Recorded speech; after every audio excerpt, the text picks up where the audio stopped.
Greetings everyone and welcome to the third episode of Breaking Bread. My name is Dr. Gabriella Beckles-Raymond and we are the Black Thought Collective. In our first two episodes, we talked about thought. Today we're going to move on to the next keyword in our collective's name, Black. What it means to us, how we should understand it, and what is the future of Black. I'm joined once again by post-colonial theologian, senior lecturer and cultural critic, Dr. Gifford Rhamie. Hi. Hi, how you doing? Welcome. Next up, we've got Economist and Educator, Philip Beckles-Raymond. Hey, Gabby, how are you? Hello, everybody. How are you all doing? Hi, Philip. All right. What's up? And last but not least, creative management consultant and DJ, Lynda Rosenoir-Patten. Welcome to all of you. Hi, everybody. Good to be here again. So let's break intellectual bread. I want to begin with a poem by legendary writer Nikki Giovanni, published in her debut collection of poems Black Feeling, Black Talk in 1968. The poem, entitled Detroit Conference of Unity and Art, is a reflection on that event and a dedication to HRB, H. Rap Brown, a prominent civil rights activist and chairperson of the Student Nonviolent Coordinating Committee at the time of the conference. We went there to confer on the possibility of Blackness and the inevitability of revolution. We talked about Black leaders and Black love. We talked about women and Black men. No doubt many important resolutions were passed as we climbed Malcolm's ladder, but the most valid of them all was that rap chose me.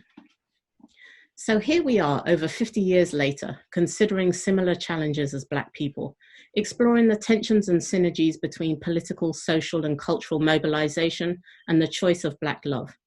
So I want to kick things off by asking our panel, what does Blackness mean to you? Gifford?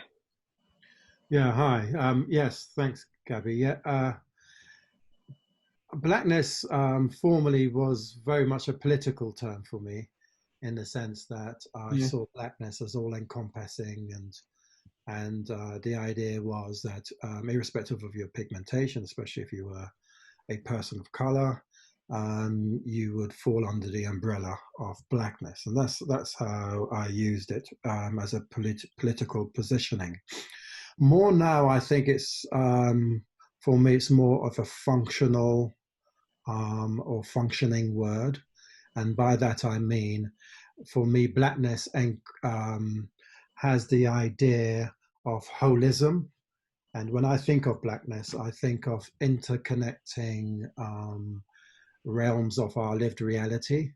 And by that I mean, further, I understand Blackness to integrate smoothly, not always evenly,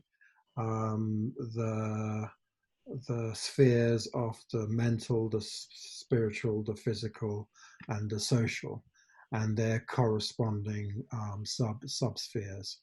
And I see Blackness as a means of being whole, or seeking wholeness. And that means that themes of Ubuntu, I am we are, therefore I am, I cannot be whom I'm meant to be unless you are whom you're meant to be, and that sort of thing, plays into that idea of community, community wholeness.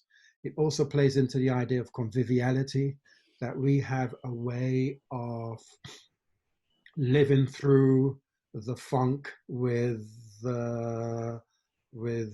smooth, and there is a way that we have learnt, I think, to even laugh at funerals, and mourn at weddings if necessary. But the idea is that you allow your full self to come into that community, and because naked we came into this world and naked we shall leave. And so I see Blackness as not just a moment or not just an event, but Blackness as a process of becoming whole. And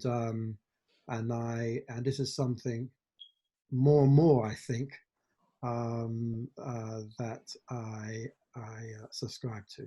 Well, that's where I will say for that. That's what I will say for now. All right. Well, you mentioned funk, so I got to come to Philip next. Ooh, yeah. When funk there, I thought, yeah, all right, cool, nice. I try to think about blackness. I try to resist defining blackness, because to me, defining is like a rat trap. Capture something, and by capturing it, in a sense, you're limited. So I try to describe it as a temporal exercise, knowing that it could change, it has changed, and it's describing something dynamic. So it's that sort of attempt to express more for me. I see blackness as an expression really of humanity, in particularity, but something very sublime. And in that, for me, there's a paradox, because you find that, blackness is describing something sublime, something vaster than itself, in a sense, but all of what it tends towards is wrapped up in that thing, right? So for me, it's really an expression akin to love, where you can find it, dancing on the particular, but always taking you out to something bigger, and you get this idea of the fact of blackness, and I want to pluralize that word fact, the facts of blackness. So you have one where there's this expression of something sublime, and black is beautiful, and black is everything, that is a becoming and a expression, that celebration. And then you have that love that contends with a world that really is governed by anti-blackness. So to me, there's always that crash and that funk of dealing with love in a world that is mismanaged by hate. And to me, what blackness allows for, or creates a space to do, is to dance to that funk. And dancing is all sorts of things. It's a celebration. It's a way of mourning. It's a way of contending with the seemingly unintelligible. But it's also a way of bonding. It's communal. And I'm not saying for a minute that I don't dance by myself. You know what I mean? But at the same time, there's that sweetness of blackness as expression, and so black culture, in a sense, to me, is so at once topical but philosophical and deep. So you listen to music with or without words, and there's something in there that just captures a moment and puts it in perspective that's against line. So that's kind of how I see, when I hear blackness, I try to let it be undefined, but always play with this idea of never not trying to understand what's going on in that space. Yeah. So let me pick up on these musical metaphors, which brings us to our DJ Lynda, who I'm not suggesting that you have to pick up on the musical theme, but I appreciate the essence that there's something about that represents what we're talking about here. No, absolutely. I think what both Gifford and Philip have said has resonated really loudly with me. I think how I relate to the word black is that it's something that's really punctuated my life from my early kind of political awakening days, when I kind of had a sense of who I am. I think I'd be lying if I didn't say that there weren't times as a teenager that I was comfortable with the word black. I at times had to have the mantra, black is beautiful, until I really believed it and embraced it. But there came a point where two things dawned on me. The fact that I was really happy and pleased that I was a woman, and happy and pleased that I was black, and that I would have it no other way. And I just remember recently listening to an American academic when asked, what it's like to be black in America, in today's America. And he said, despite everything, he rejoices in being black, like Philip just alluded to, that, being black all those things, joyousness, you know, in terms of our culture, how we approach the world, how we engage with the world, how we how we address our challenges, our many challenges, but everything that's to do with Black and Black life, to me is precious and special.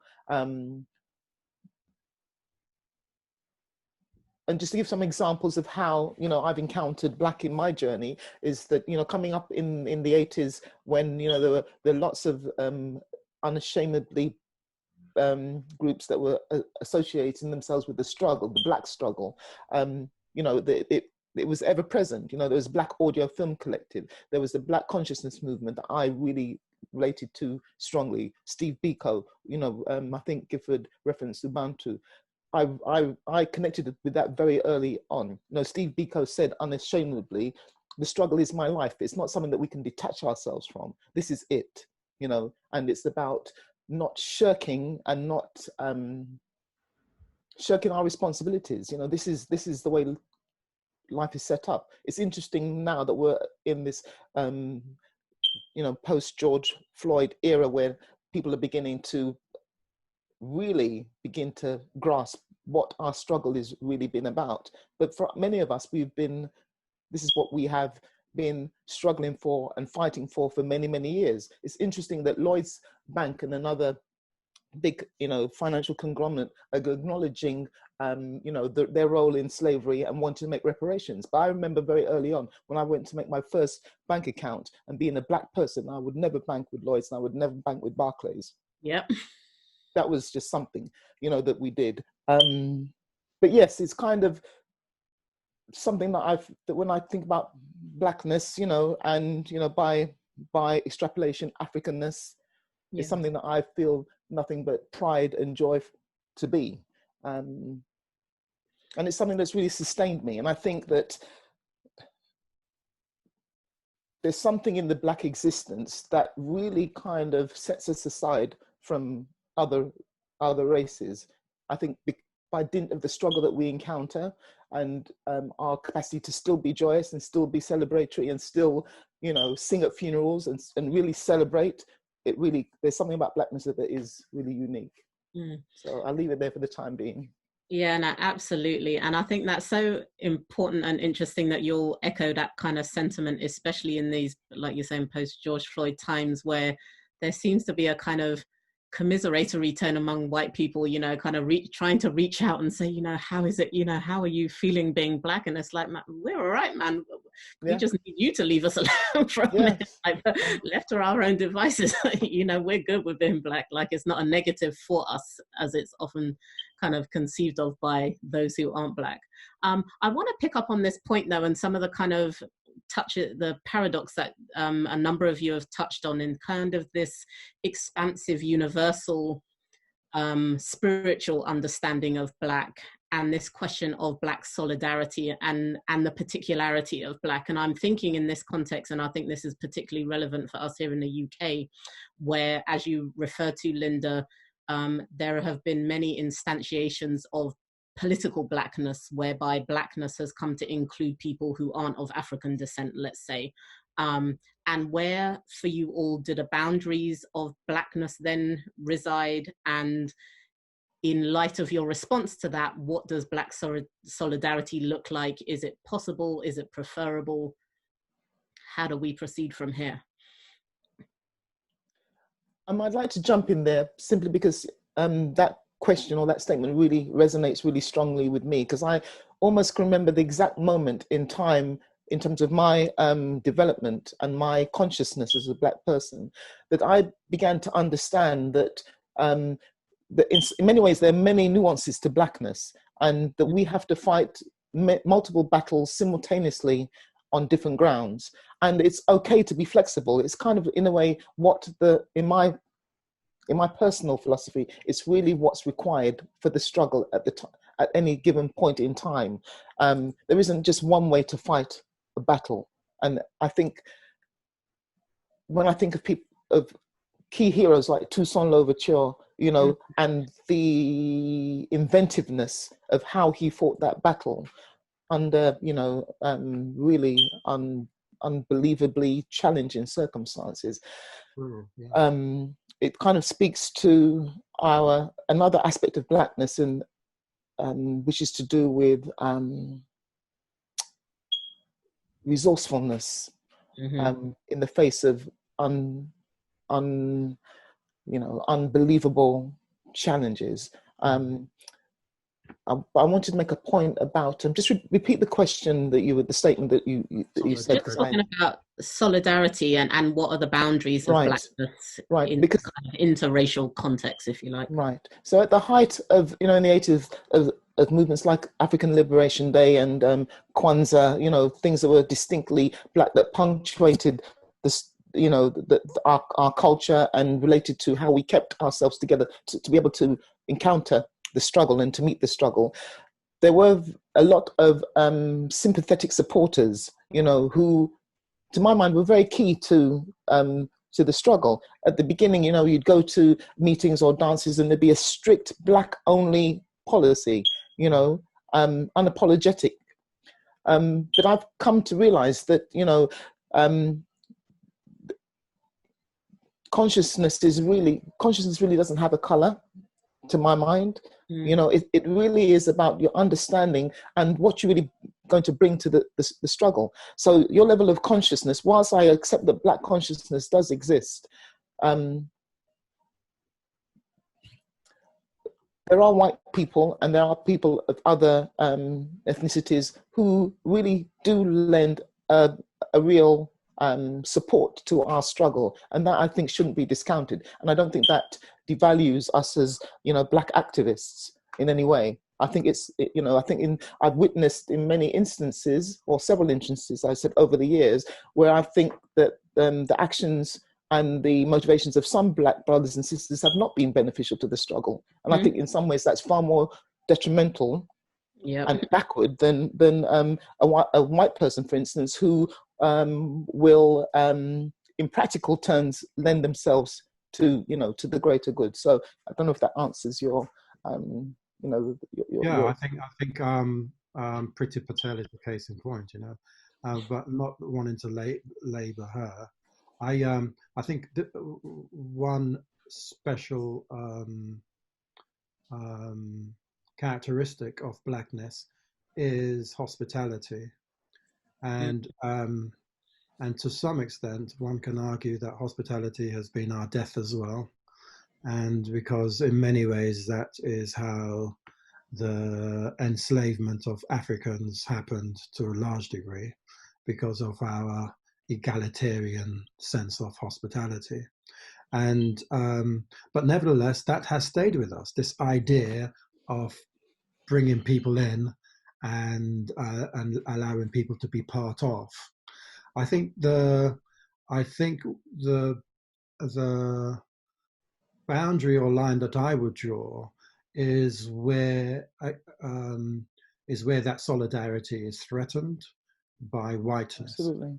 And I think, and I don't want to say that my Blackness is refracted through whiteness, but in many ways, the type of Blackness that we are articulating today has been in some ways produced through or because of whiteness.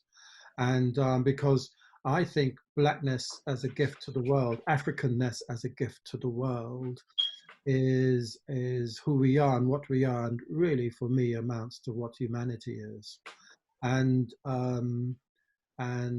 since the Enlightenment, well, before, but especially since the Enlightenment, the idea of whiteness, I think, has not only hierarchized the races, but it has put Blackness right at the bottom of the rung. And it never surprises me that we might be talking about justice for Black people and Black Lives Matter, and out of the woodwork, people are coughing and spitting just to say Black Lives Matter, and they are quick to say all lives matter, and so on and so forth, trying to obfuscate the issues. And I think that's a lot to do with this I hate binaries, but this oppositional whiteness force that we are constantly up against. So I think that's where I would draw the line. I think the beauty with us and who we are, with the funk and with contradictions and so on, is our flexibility, but with that our hospitality, and that's our gift. And but we've got to draw the line somewhere. That's my point. Yeah. All right. So for me, the question around unity and solidarity, I find it to be one. I don't think the two things overlap, right? Because I think Blackness is a unity. In some of my understanding of Blackness as an expression of humanity and something sublime, we are united in that, right? And it's almost like an acceptance of that doesn't need a literal assertion. It's proactive. And then you start getting, well, almost like this battle between soul and self. You know, so you have this universal, and which is a co-opted word, so I'm going to retract that, right? But something sublime. And then you have expressions that are not okay to just be expressions. So they try to represent something bigger than the moment, you know, and so solidarity ends up being this almost rhizomatic form of domination in the face of structural attempts to taxonomize Blackness, to make it something that sticks and stays as such, or you have to then assert against attack to become my skin, when actually my Blackness is so much bigger than my skin. And when I assert it, are you saying that solidarity then, in your mind, opposes the notion of unity? It almost negates unity, and tries to claw back at attempts to negate unity in a sense, right? So you get, let's join together to assert the spirit of Blackness without understanding that is in itself a bigger thing than what we can join together to be. But sometimes as a political strategy. Right, and the political, to me, necessary. The political strategy is always in the face of a negation. Yeah. Because if we took Black unity not to be a threat to your choice not to see it as you, and you'll be okay with it, you know, like, it's almost like if I have this need for something to not be Black, anti-Blackness, when I hear Blackness, I start thinking, what is it not for me?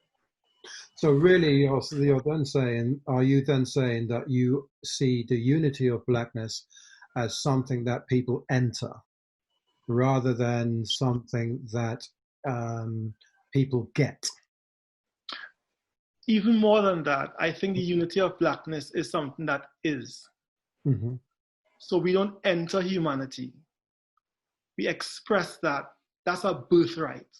Okay. You know? And the particularity of that expression, whether it's in funk, whether it's in soca, whether it's in calypso or steel band, it has everything beyond that thing. So because really what you're saying is, in a sense, you're telling me, my humanity troubles you so much that I can't play a drum. Yes.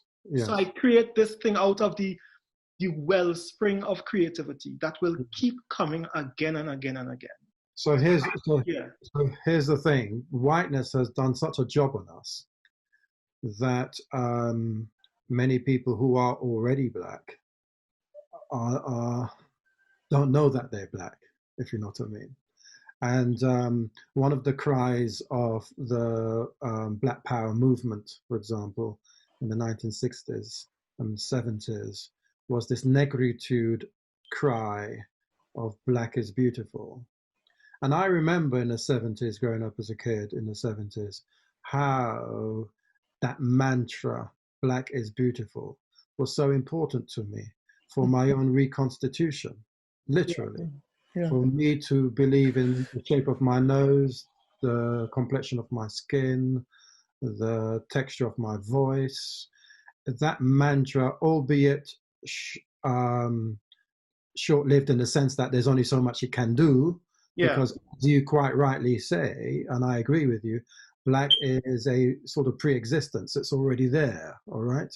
Yeah. But yet I needed that solidarity mantra to get into that space, to believe in that space. How would you respond to that, Philip? To me, I see solidarity as a sort of a sunset clause, as a sense. Mm-hmm. If ever it works, it stops being necessary. Okay. Because it's trying to claw back the unity of Blackness. And when I say unity, I mean one. Yes. One love.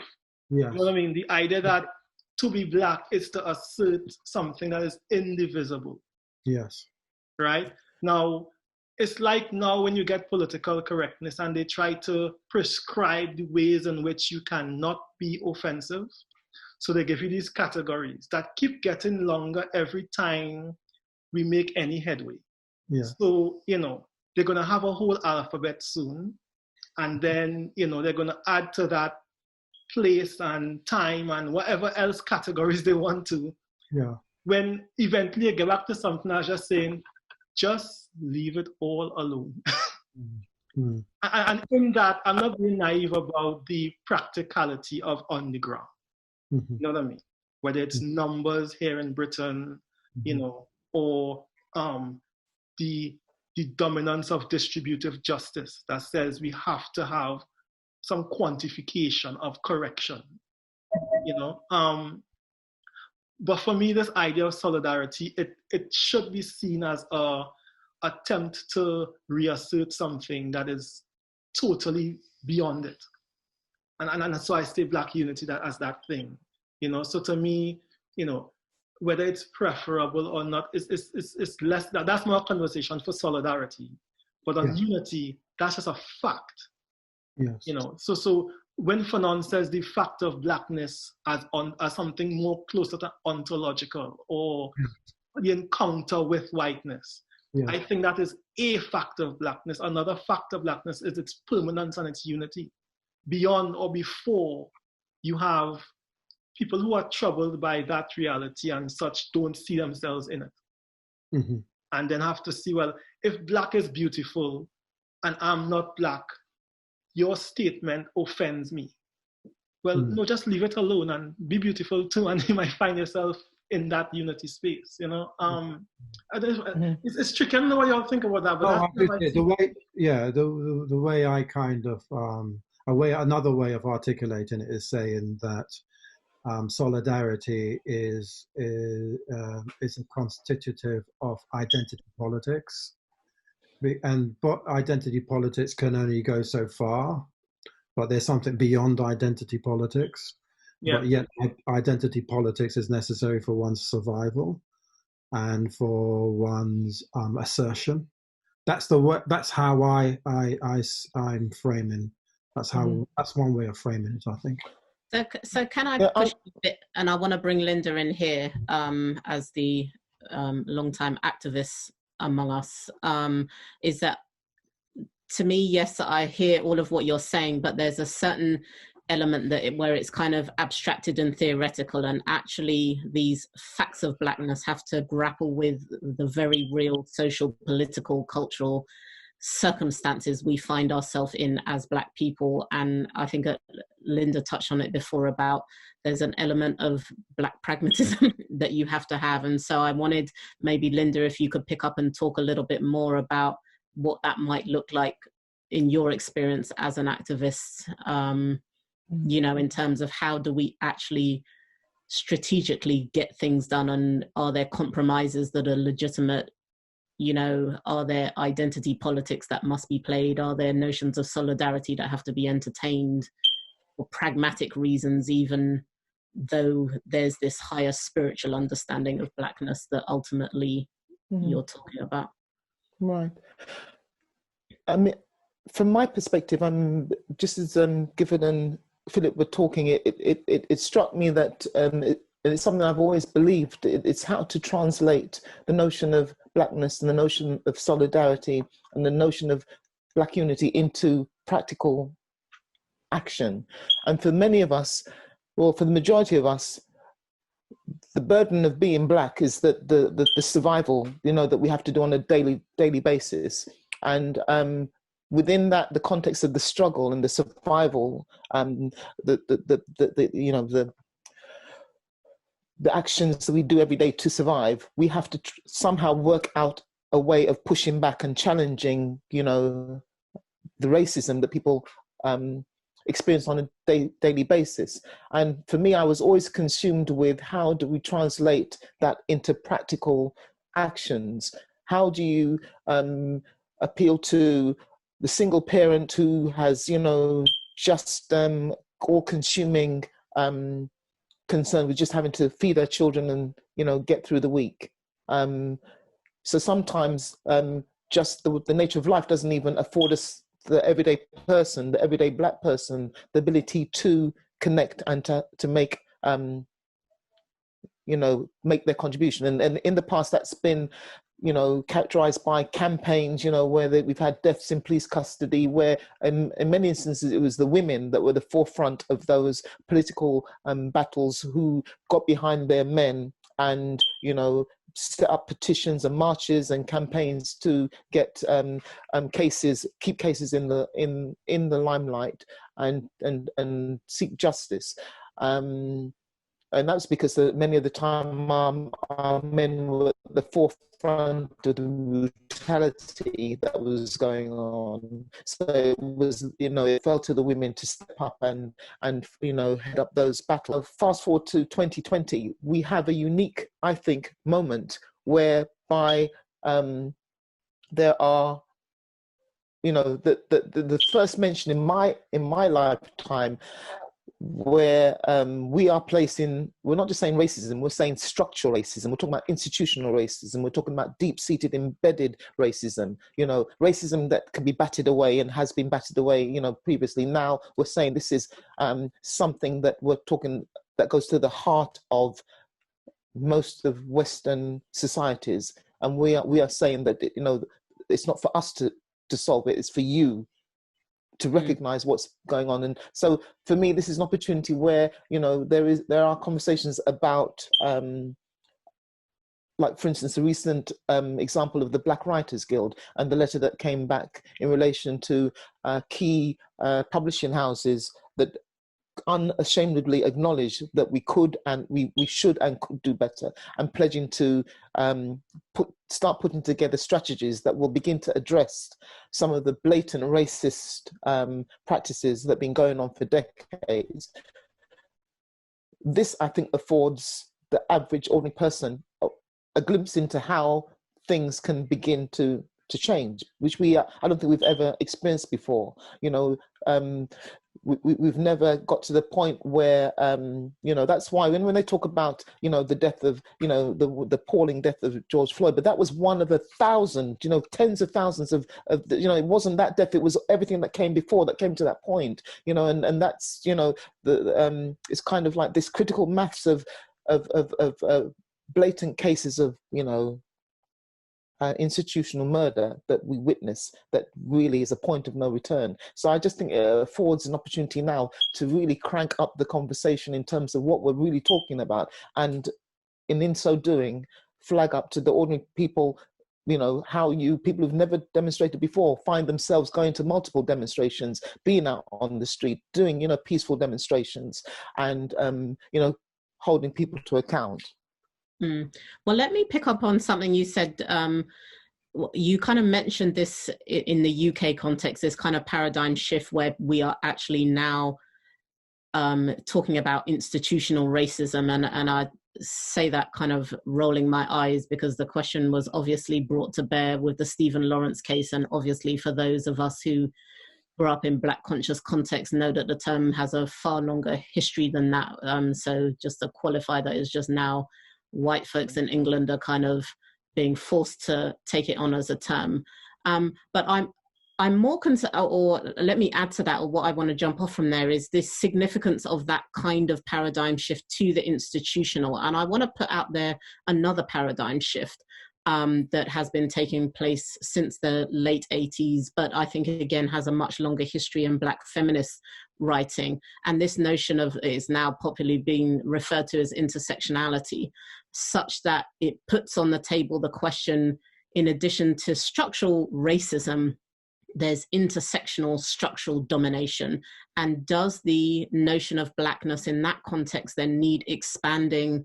How does Blackness in the narrow sense of it then connect with these other struggles that we, like I say, I think we are finally recognizing are connected in multiple ways across race, class, gender, sexuality, nation, etc., etc. I think I'd like to come in on this a bit and talk about the idea of multiplicity and dynamism. That when we start talking about things like intersectionality in the face of structures, I think it comes back again to this battle between something that's so not just fluid but nebulous and esoteric, something as, again, I say sublime as Blackness that makes it spiritual. And I think with the political technologies that keep coming up, right? So we're moving from, whether it's identity politics, into something more where you have what becomes politically or fake or able to be negotiated as politics is expanding, all right? And so the idea of structural racism is becoming more a common term, right? Again, Gab, as you said, it's been around for long, but now you can say it and people don't ask you what you mean or dismiss you by omission. But yet it still misses something spiritual. Like spirituality doesn't have political resonance. And so having to take something that is whole and keep piecing it together for the sake of making sense in particular contexts, I don't think we're at the point yet where we could understand the role of spirituality in a question of equality, for example.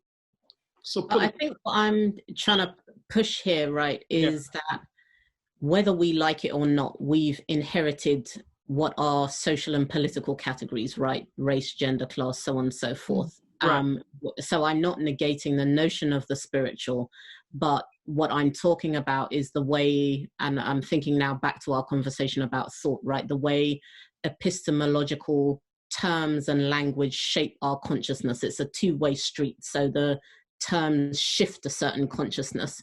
And I think that they're in the history of Black solidarity, unity, and political efforts around addressing racism, there has been historically and presently a tendency to leave out an intersectional analysis. And I'll give you for example, at the recent Black Lives Matter, I was pleasantly surprised to see people calling the names of women who have also died in police custody or died at the hands of the police, right? But this is a fairly relatively new phenomenon. And equally, those women who recently were killed just prior to George Floyd were not the ones whose deaths created this tipping point or this kind of moment that we're seeing now. So on the one sense, you get those positive instantiations. Then shortly after that, I was in a conference of academics talking about this gender issue, and esteemed, well-educated individuals were kind of explaining it away, the gender question away, with the fact that this was caught on camera, you know, and so therefore the women's situations weren't as significant, right? So I think that there is a necessary and ongoing conversation, and has been within the context of anti-racist activism, that it's not just racism, it's gender, it's all these other elements. And in addition to that, and I think that's particularly important, again, in the UK context, for example, the relationship between anti-Muslim sentiments and policies and practices over here is the same logic of racism, the similar logic that has Palestine occupied for so long. and how do we in practical terms begin to make those kinds of connections? Yeah, this is why I started off by asserting that Blackness for me is this holistic entity, this holistic reality, and that it's a process of inhabiting these different entities all at the same time. And I'm going to probably say something fairly controversial, but allow me to unpack it a bit. I do see the antithesis of that. I'll go as far as to say the death of that as whiteness. And I think the problem with whiteness is that it is hand in glove with these other structural forms of domination that you mentioned, and that is patriarchy, that is classism, caste systems, and so on. I do think that whiteness, in many ways, have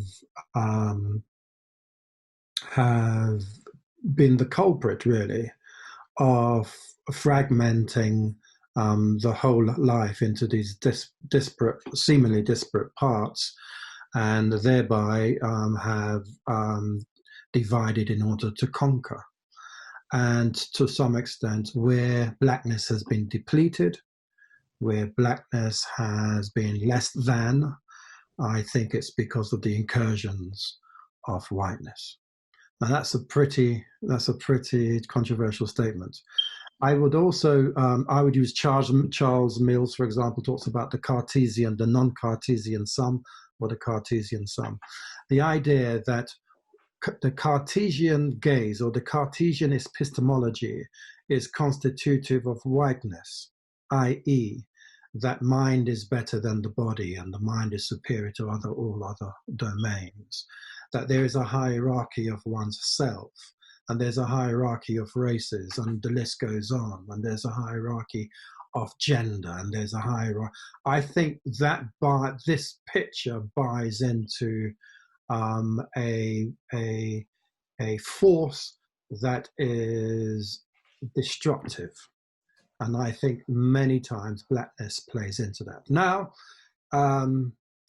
so if Blackness, and this is again another controversial zone, I don't want to sound too ideological, but I would say that if Blackness then is subjected to and manipulated by patriarchy, for example, I would say then Blackness has lost its force. Blackness has lost its soul, because the true logics or inner logics of Blackness is this journeying, is this process of wanting to become fully whole, fully present, fully here, fully past, fully present, fully future. And when I go into African thought and African mythology and African epistemology, I see what I see are efforts to regain, recapture, relive this, even after post-colonialism. That's where I am on this with Gabby. So I do think, yes, there are these interlocking frames, and I think we struggle with this. But I do think that is irredeemably dominated by the ethic of whiteness. If I may, I want to add capitalism to the range of things we're talking about here. And I would say the capitalistic logic is a whiteness logic. I have no argument with that. Without trying to create our Olympics, I think the way I think it kind of comes in is the value creation, and things that we see as being destructive to Black life actually is quite constructive to what's being built by systems of domination.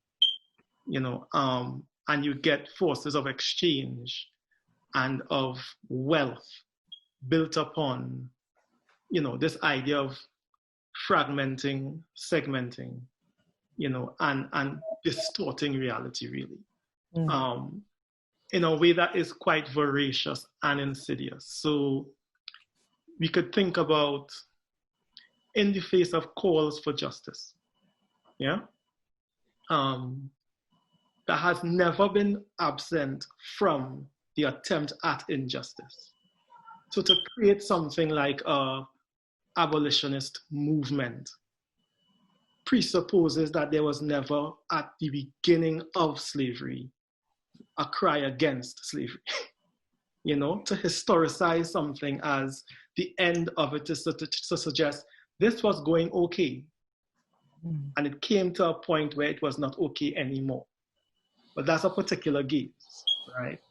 And it's one, so I think people benefit from reading Eric Williams on this, reading Sarah Jane's Black Jacobins, Capitalism and Slavery, reading Walter Rodney's How Europe developed Africa. And still again, not forgetting to layer onto that a lens of intersectionality, right? So it's not that they are magic bullets in themselves, but really understanding how value ascribed to domination means that it becomes pragmatic to go along with rhetoric, right? So when I read in the papers or I read in the news, I say papers, I'm a Trini, so I come from reading papers, right? But we're talking about news on the internet. Right?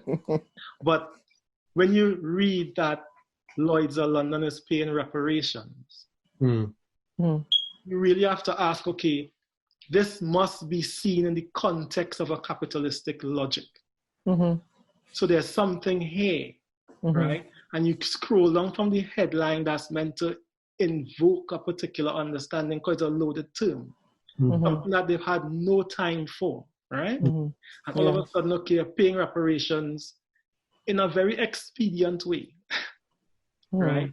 There's a huge way of expedience trying to quiet the moral outrage around what has been something that's going on for long, and now it's becoming possibly uneconomic, right? But this reparations as being paid is being couched in a language of investment. Returns. Yeah, and Robert Beckford has this, he does this remix of the Bible, Jamaican remix of the Bible. And one of the songs on the soundtrack that he does with Dr. Les Henry has to do with payback. See? And this idea of if him not do nothing wrong to you and him owe you, we feel pay you back. Now, how does pay back come in the same sentence with investment? Investment be you getting a kickback on your payback.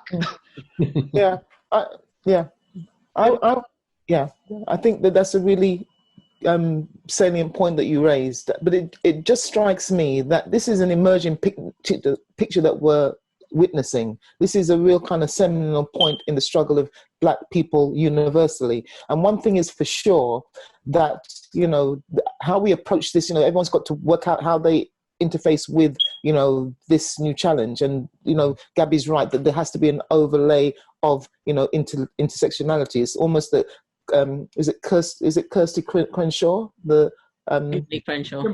Yeah, Kimberly Crenshaw, her rise to prominence. I know that, in academic circles, she's probably been quite, prominent as an academic, but just from a grassroots perspective, intersectionality is a word that many people are becoming familiar with and have become familiar with, and begin to understand that as a tool for looking at, or a lens through which to look and examine certain, conditions. So the main point that strikes me is that Lloyd's of London can do whatever they want. They are not in the driving seat when it comes to where we are now. There's a new movement that where whilst we may not have worked it all out yet, we know the answer lies with us. The how we in terms of what needs to happen and how we shape that. You know, they can all run off, and like you say, it's kind of like knee-jerk reaction. It's about, you know, kind of on their terms, but, you know, it doesn't have to go so. It's, you know, that is not necessarily how things are going to go. And I think that is really what is driving the ongoing presence of people on the street. They haven't worked it out yet, but they know that there's a new kind of reordering of how things are going to go. And the previous masters, capitalists, will not be the ones to dictate how this Can I ask thing plays out. Lynda, to talk a little bit more about your work in this area? Because one of the things that always, I think there's a tension that's often unspoken. When we think about a lot of the kind of scholarship or examples in terms of progressive Blackness, we look to the US. And part of their ability to mobilize their efforts, if you like, is connected to the relative wealth that they have that's born out of what is a fundamentally capitalist framework. And so there are questions around the role that money making, and I think people, obviously, if you're an oppressed people, you want your paper, and money matters at some level. And so how do we reimagine the material realities of human existence and the material realities of Black existence, including the poverty many of us live in, with an anti-capitalist approach? And so I was wondering if you could say a bit more about the kind of work you do with social enterprise and those kinds of, and then I'll come to you, Philip, as well. I know you're the economist among us. Just if you could speak to that, because I'm conscious that there's just this very concrete reality to our lives, right? As you spoke about before, we're just trying to eat and put a roof over our head and feed our children, and that is a material reality, and we're in a capitalist system. Right. The girl to do, you know. No, absolutely. I think that you are spot on, and I will leave the question in terms of the economic analysis to the experts. But more than ever, it's a realization of the economic impact that Black and African communities have. From my perspective, in terms of my approach to work, it really was, when we speak about, we've spoken about for maybe the last decade or more about an emerging middle class in Africa, and the aspirations of those middle classes and the leaders within those territories to begin to almost mimic the West in terms of what the trappings of successful middle life looks like. But it's always struck me, what about the grassroots person? What about, the people on the ground who have no, again, take me back to my days in the 80s when, trying to make the struggle real, what tools do you have at your disposal to really, deliver yourself from, the stranglehold of poverty and lack of opportunity. And so the work that Patsy and I are involved in terms of, our work is about, for one, focusing on young people and in particular, not exclusively, but primarily, and equipping them with the skills, the capacity, the capability to be not only leaders, but also to develop their practice so that it is economically beneficial, not only to them as an individual, but ways in which we can make models of frameworks whereby people can really actively communicate, when they can actively contribute to their communities, but really live from their art, their culture. Because we know, without a doubt, that's one of the biggest things that they have. There's I suppose a new way of traditionally they've stripped from us is the value of our culture. Everyone loves Black culture, but who as Black people benefits from it? So this, for me, is a focus of my work, is that, our culture is invaluable. It's, it's really, it's the lifeblood of us, but it also has to be monetized in a way that brings benefit to those who produce it. To me, there's a really central point here about power. So okay. Sorry. Go ahead, Gifford. No, go ahead. Yeah, I think there's a really central point here about power and the way that it gets articulated and then executed, And I think conversations around value in a capitalist-dominated place get seen in terms of wealth, power as wealth, you know, and I think value need not be seen that way. Value really falls out of values. And if our values are steeped in wealth, what gets valued would be what gets us to wealth. And I think coming out of a Caribbean context for me, what shifts or what creates the kind of ultimate economic question you want to ask, and one we should be ready to have at hand when we are seeking economic change and real change as transformation, is what do we want? You know, and more money has shown itself to be not an end game. It's a facilitator without doubt, right? Economies need to grow, but a growing economy is not an economy that has a livelihood that its people can see as being sustainable or ideal. All right, so you look at emerging markets now, for example, Brazil, India, you know, South Africa. I mean, come on, you know, a still unhealed context, but the economy is growing, right? So to me, as you said before, Lloyd's doesn't get to dictate what reparations look like because they can't repair. We need to know what repair looks like for us. Sure. So what the values we're aiming for, right? And so if we say, I think where it meets the on-the-ground perspective is, okay, so we say anti-capitalist. Okay, so if you're saying that, whoopee-doo for your anti-capitalist rhetoric, what am I looking at, right? Yeah. And this is where we have to invoke traditions and successful traditions of cooperative behaviors, cooperative values, that then mean that what we add value to in terms of material value is linked to values that are collective, tried and tested, yes. And so you see histories of cooperativism quite get seen as being something that's quite, you know, getting by in low-key poverty situations, like a susu, where you can't make the ends meet, so you bring things together, or a rent party because you couldn't pay rent, and that's a myth, and that's, you know, cooperativism is big money. If you can make a lot of money on your own, think how much we can make together, right? So the rhetoric and the logic and spirit of collectivism says it's not just that we pool in resources. The reason we're doing it is liberatory, you know? And so you can point back absolutely to yes. And it's not something that is tried and failed. You know, so we have, when you look at WhatsApp for now, for example, you put about Tulsa, right? Yeah. And so it gets that Black success is a historical enigma. It was burned down. But right now we have movements like Operation Jackson in Mississippi. That's, you know, and within that, the interesting thing that you know, their leaders share, one, they're trained in activism, right? Two, they're about acquiring wealth through land, and not for the sake of having a real estate empire, but having the means of production, right? And so they studied for 15 years before they bought their first property. Sure. That's true.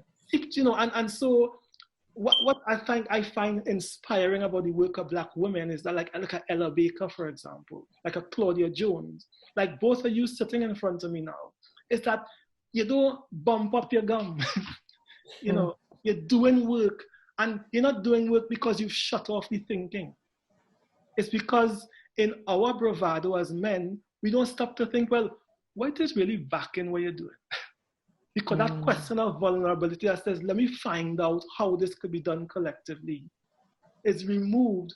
Conversations on finance and economics become male-centered. You know, and we miss a huge trick that actually links value to values in a transitional way. So that kind of economics for me was the good life, where brothers and sisters could be together. You know, now where you leave with your bowler hat and your suitcase, and somebody cooking pancakes. That's not our culture. No.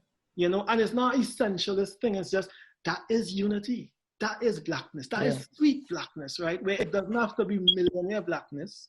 But it's, I wouldn't go hungry Blackness. It's I wouldn't be shocked in my BMW Blackness. You know, silence of wealth, to take from Audre Lorde's words, will not save us. Yes. You know.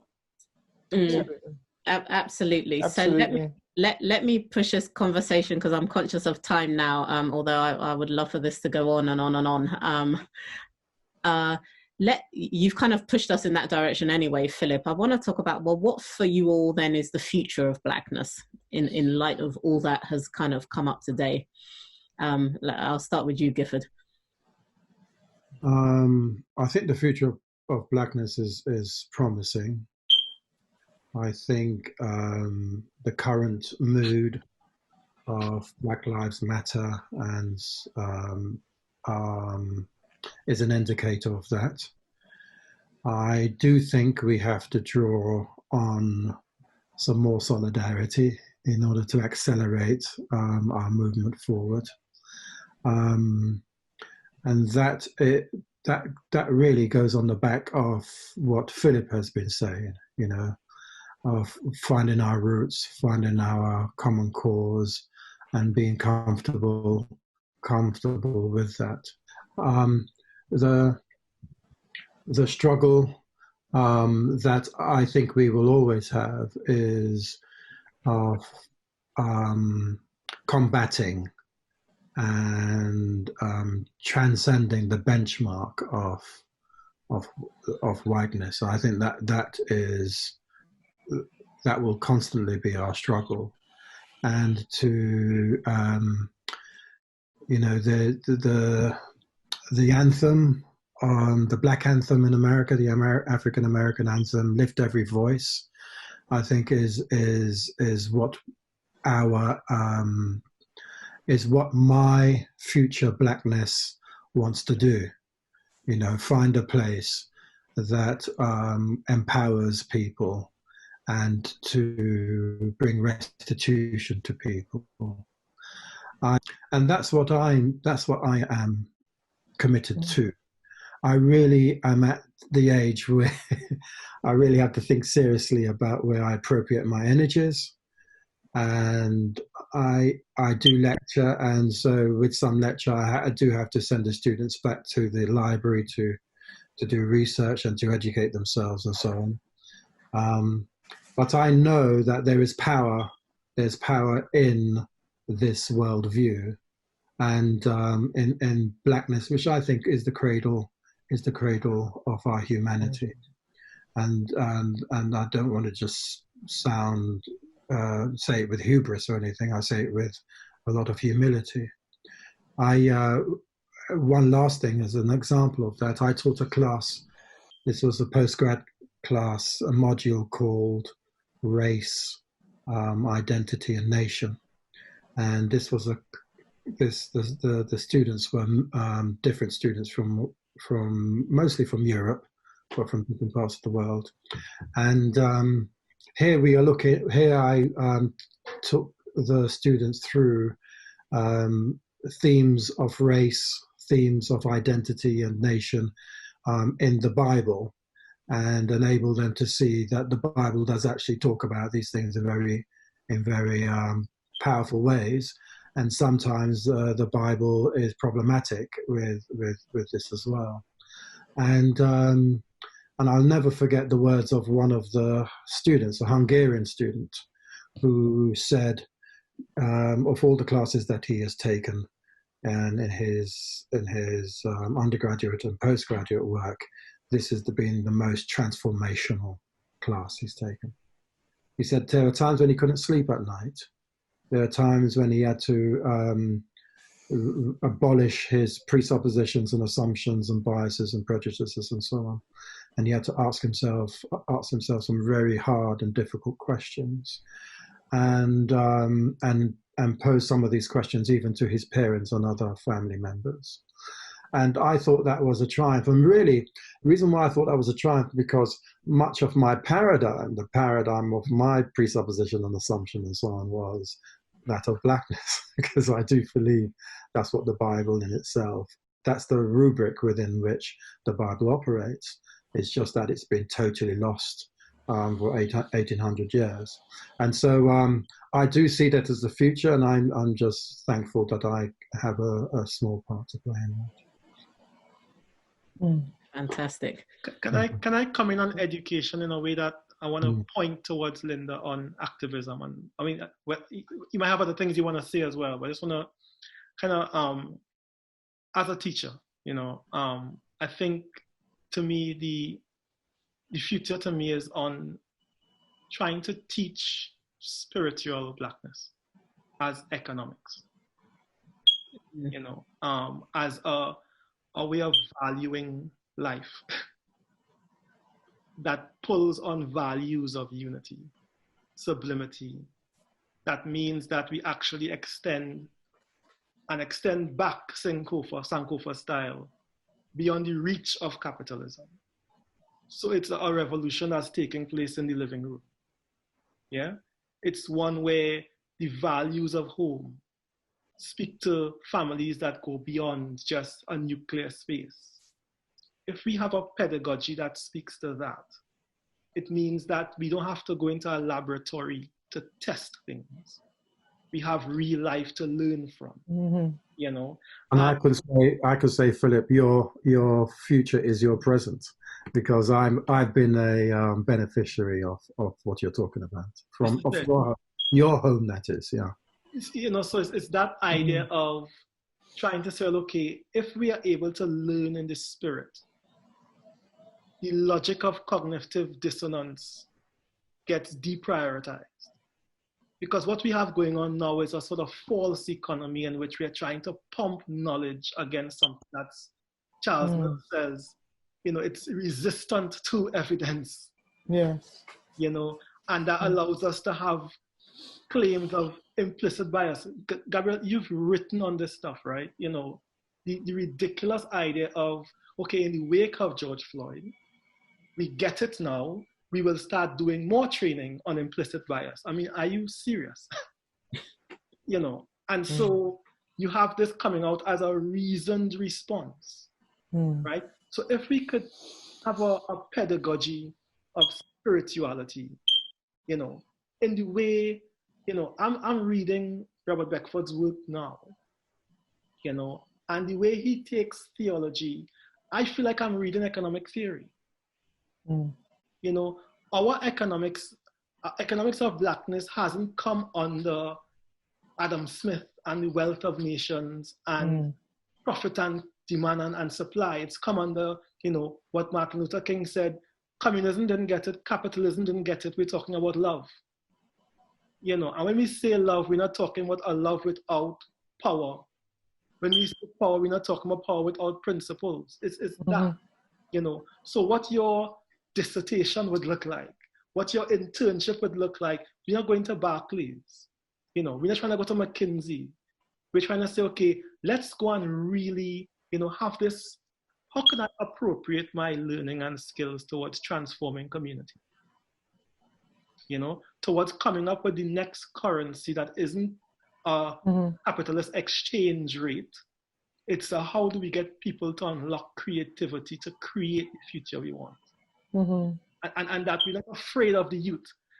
So we're going to hide in our offices and write our stuff but never come close to them. You see, so, I mean, I want to sort of, what's your thoughts on that, Lynda? Because there's a big how to all that, right? That's a nice kind of like, I'd love to see that. That could keep me awake for nights. Sure, but sure. Actually, how do we do that? And I think it's being done, but not valued. Right. I don't know whether this response will really address, you know, fully, you know, what you've set out there, but it strikes me that you know, what we have here is a new juncture in the struggle, in Black people's struggle, and we all have, you know, roles to play, and it is about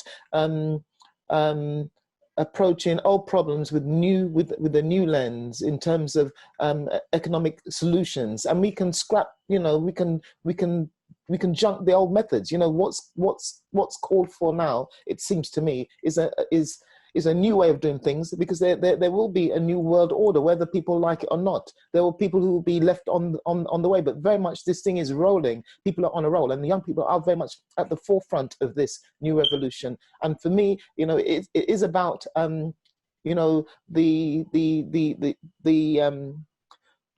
for want of a better, the academics, the intellectuals, to really, you know, being challenged now to come up with the frameworks that really respond to the needs of today's needs, but it's underpinned by practical issues, where we have, new wave Africans, new young Black Africans, millennials, who really are, identifying even before, the George Floyd, atrocity. More and more Africans in the diaspora identifying with Africa and seeing themselves as African in many different guises, and there's this fluidity about their existence, and there's a passion and a pride and an energy that's, and people are getting ready. People are, I know countless young people with, dual nationality. They've got their African passport or their Caribbean passport. They don't see that this, Europe is, really is really where it's at. It may play a part, but they very much are, going to be dictating where they'll be going and about playing a role. But I suppose it's incumbent on us as some of the elders, and I'm in a different generation to you, Philip, but it very much is, incumbent on you to really, with a new kind of dynamic approach to economics, look to how we can, that's based on, that looks back to those tried and tested and frameworks like Susu and Partner that work, but work expansively and create a new way of really giving young people the tools to carve out whatever they're, if that makes sense. It certainly does, and for me, I think one of the things that excites me about coming out of a carnival culture, right? I think it's one to know that Bacchanal is always around the corner. So reliable, yes. Yes, but we could bet our bottom dollar on the fact that Europe is waiting on the shores of Africa to capitalize on our urgency to find our liberation. Because if you could capitalize carbon in the Amazon, you can capitalize attempts at liberation. I think that is the power of capitalism, right?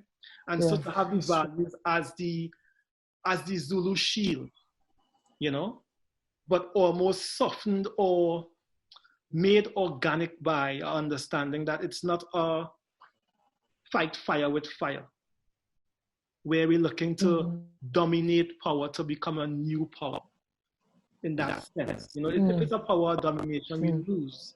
Because we might win that fight, but we lose against ourselves in a sense. Sure. It's really saying, well, in the idea of a carnival culture is the messiness that you might not understand. There is something very affirming in that, and what you might see as noise in my pounding of my steel pan. What you might, I dismiss that gaze to know that there's a sweetness even before the song finish. That melody, that melody is something that gives people a sense of a pride of place.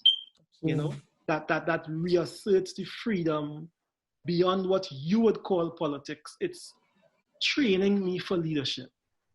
Leadership. And so and so it's using that as a vehicle to ride into the future on. That we know how to deal with what's going on here, and we know how to thrive in it, and really let that be the vulnerability of our learned selves. Those of us who went to the universities and came out of the crucibles of what they tried to teach us to take back. I think having the sense of that as dismissing that and going back to our own value assets, in a sense. And I use the wrong language because that's capitalistic language, in a sense, but you know what I mean. Sure. I know what you mean. Absolutely. Yeah. Absolutely. It's very powerful, Philip. Yeah. I'm afraid we're going to have to wrap it up there. But that's a nice note to leave on, just reimagining power. What can non-oppressive, non-punitive, non-exploitative power look like? Absolutely. And may I just offer another anthem in addition to Gifford's, The Sounds of Blackness, and Optimistic, because really that's, for me, sums up, this yeah.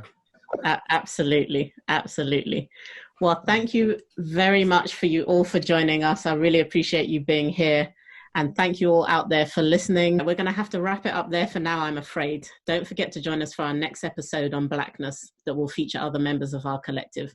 For now, I'd like to thank the panel and to thank you for breaking bread with us today.